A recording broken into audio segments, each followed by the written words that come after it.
Salam sejahtera saudara-saudara sekalian. Hari ini kita digemparkan dengan satu tular, kononnya ada langkah London. Apa itu langkah London? Dan siapa yang terlibat? Nanti saya cerita pada kamu. Langkah London yang dikatakan ini ialah kononnya satu langkah untuk mahu menumbangkan kerajaan yang sedia ada sekarang. Saya muak. Dari video saya sebelum ini, saya nak muntah. Saya baca tentang langkah-langkah, entah langkah apa lagi ini. Saya hampir mau muntah. Nak menjatuhkan kerajaan yang baru 2 bulan. Bayangkanlah.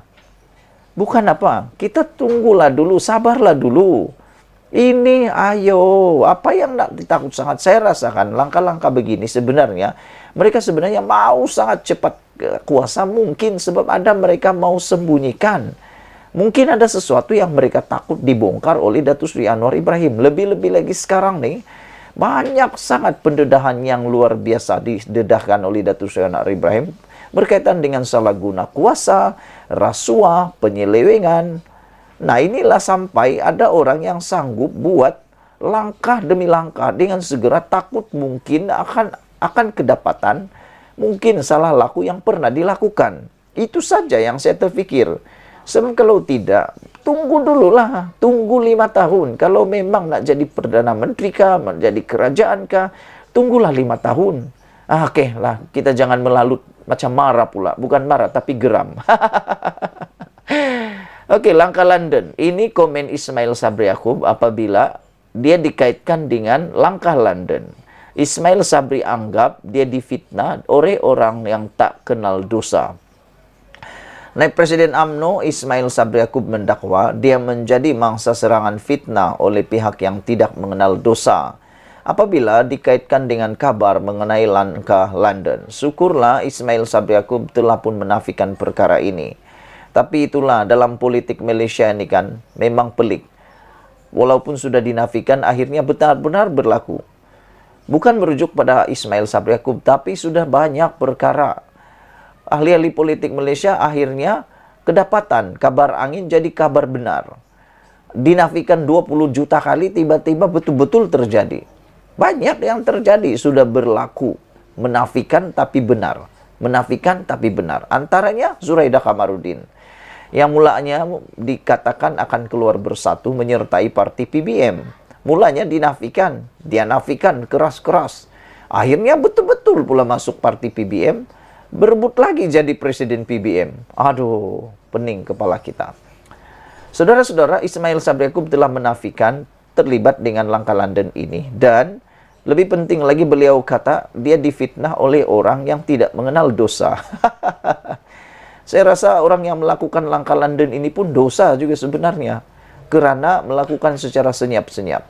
Pada pendapat saya, tidak sepatutnya niat itu tidak boleh menghalalkan cara. Pada pendapat saya. Dia yang juga bekas Perdana Menteri menjelaskan, sejak berakhirnya pilihan raya umum PRU lalu, dia berdiam diri untuk mengelak daripada menjadi mangsa seberang fitnah atau spekulasi. Saya berdiam diri sejak selepas PRU ke-15 sehingga kini. Tak ada sebarang kenyataan mengenai UMNO dibuat. Tiada kenyataan mengenai kerajaan juga, kata beliau. Tujuan saya berdiam diri adalah supaya tiada spekulasi dan fitnah yang mengaitkan saya. Tapi, pemfitnah yang tidak mengenal dosa ini masih terus mengaitkan saya, kata beliau. Sebab itu, saya menganggap tuduhan ini merupakan tindakan fitnah yang berniat. Terdahulu, Ismail Sabri Yaakob diminta mengulas berhubung dakwaan gerakan rahsia membabitkan cubaan menjatuhkan kerajaan perpaduan, membabitkan beberapa pemimpin politik termasuk dari UMNO. Turut dikaitkan ialah pemimpin parti pembangkang. Mereka dikatakan mengadakan pertemuan rahsia di London baru-baru ini dan dituduh sedang mengatur gerakan bagi membuat penjajaran semula politik negara. Tak pakai baju sejuk. Untuk rekod gerakan menukar kerajaan melalui peralihan sokongan ahli parlimen pernah berlaku pada akhir Februari 2020 membabitkan 11 ahli parlimen PKR yang berpakat dengan hampir semua pemimpin bersatu. Insiden itu dinamakan orang ramai sebagai langkah Sheraton, juga dikenali sebagai langkah Saiton. kerana berlangsung di hotel tersebut. Gerakan menjatuhkan kerajaan mula diperkatakan selepas PH membentuk kerajaan perpaduan, hasil kerjasama dengan UMNO. Di sebalik setengah ahli parlimen parti itu dilihat keberatan merestui kerjasama tersebut. Antara tokoh yang dikaitkan dengan bantahan tersebut ialah Ismail Sabri Yaakob sendiri. Baru-baru ini tersebar gambar menunjukkan seseorang didakwa pengurusi Perikatan Nasional PN merangkap Presiden Bersatu Muhyiddin Yassin mengadakan pertemuan tertutup di sebuah lokasi di London. Sehingga kini, tiada mana-mana pemimpin dari parti terbabit mengesahkan atau menafikan pertemuan berkenan. Gambar tersebut menimbulkan spekulasi bahawa terdapat rancangan pihak tertentu untuk menjatuhkan Presiden UMNO Ahmad Zahid Hamidi yang kini merupakan timbalan Perdana Menteri di bawah kerajaan pimpinan Anwar Ibrahim. Malaysia kini sudah cuba mendapatkan komen daripada Perikatan Nasional mengenai gambar berkenan. Mengulas lanjut, Ismail Sabri berkata, dia tidak pergi atau bercuti di London baru-baru ini.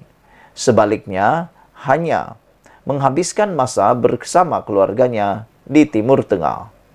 Ketika itu, saya berada di Abu Dhabi dan Dubai untuk bercuti bersama keluarga. Kami melawat Warner Bros di Abu Dhabi. Takkan tak pakai winter clothes, baju sejuk kalau di London, katanya, lagi merujuk kepada gambar dia bersama keluarganya yang dikongsikan kepada Malaysia Kini hari ini. Saudara-saudara sekalian, sekali lagi saya nak ulang bahawa perbuatan langkah-langkah Sheraton, langkah-langkah London, langkah entah apa langkah lagi yang akan dibuat ini, kalau benar akan berlaku, amatlah jijik bagi saya. Tidak sangat saya sesuai. Langsung saya tidak sokong. Kerana kita sudah bosan, banyak kali sudah kita tengok, tiada hasil langsung tumbang-menumbang ni. Yang rugi sebenarnya adalah rakyat. Bukannya ada keuntungan langsung, pemimpin pula silih berganti. Belum satu habis dasar baru, hantam lagi dasar yang baru. Belum saya siap satu lagi rancangan yang satu, dihentam lagi yang satu. Yang paling sedih, setiap kali bertukar pemimpin kerajaan, bertembak-tembaklah mereka mengatakan dia salah, yang satu salah, dan yang satu lagi salah. Susahlah untuk membentuk negara kalau begini. Siapapun yang memimpin negara, malaikat pun yang memimpin negara, kalau beginilah jalan cerita politik Malaysia, sampai bila-bilalah Malaysia tidak akan maju.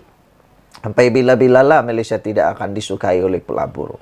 Dan pastinya kita akan jauh ketinggalan berbanding negara-negara jiran seperti Indonesia, Vietnam, Filipina, Singapura. Jauh sekali dengan Singapura. Jadi saya berdoalah. Saya betul-betul berdoa langkah London ini digagalkan sendiri oleh kehendak Tuhan. Semoga Malaysia dijaga oleh Tuhan. Sekian dulu untuk kali ini. Jangan lupa tinggalkan komen Anda, tekan butang subscribe. Malaysia kita punya, kita jaga sama-sama, cintai Malaysiaku. Bye-bye.